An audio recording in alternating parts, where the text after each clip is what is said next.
C'est Madame Sawad Diouf, je suis ingénieure en efficacité énergétique, directrice de Africa Ampere et promotrice du projet ADNE du développement. Alors, le projet est un projet d'entrepreneuriat en milieu scolaire. L'idée, c'était d'aller dans les établissements, de proposer des sujets d'études aux élèves de la seconde qui choisissent les sujets, y travaillent et se font tutorer par des étudiants. Donc, les sujets sur lesquels nous avons travaillé cette année s'articulaient sur 4 thématiques: l'innovation technologique, la gestion environnementale, les énergies renouvelables et l'agriculture.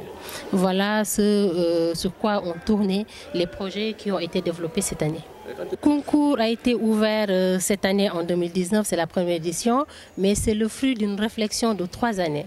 Donc depuis 2016, nous réfléchissons sur un projet qui pourra mettre en lien étudiants, élèves, professeurs, chercheurs, GIE et professionnels pour pouvoir contribuer au développement.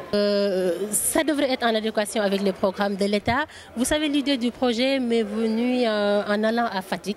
Je prenais des écoliers dans ma voiture et je discutais avec eux, je leur posais la question à savoir qu'est-ce que vous voulez faire après l'obtention du baccalauréat, et très souvent on me répondait enseignant ou service militaire.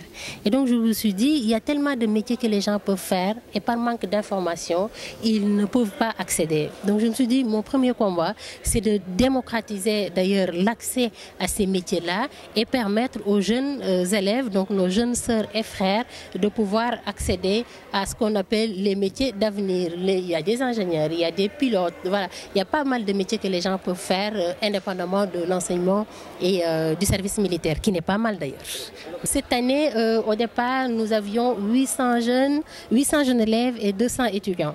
Mais à la fin, on s'est retrouvé avec 400, donc dont 175 qui ont déposé leur projet, et on en a choisi 10 après une présélection. Donc on a pris 75 projets, on les a notés, ceux qui avaient plus de 14 ont été présélectionnés. Et après cette présélection, on a organisé des auditions pendant 2 jours au siège d'Africa Ampere et on en a choisi 10. Donc les 10 seront financés pour devenir des entreprises. Les coûts de financement diffèrent parce qu'au départ, nous n'avons pas voulu donner un montant fixe parce que je trouve un peu gauche de dire à une personne je vais vous financer à hauteur de 5 millions sans pour autant qu'il ait au moins travaillé sur le projet.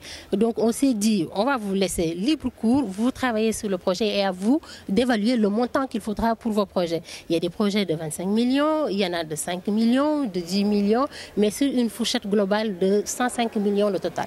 Africa Ampere, c'est un cabinet d'assistance et mission de performance énergétique que j'ai créé après la fin de mes études en France. J'ai fait génie des systèmes industriels, maîtrise de l'énergie et que j'ai eu à faire quelques expériences.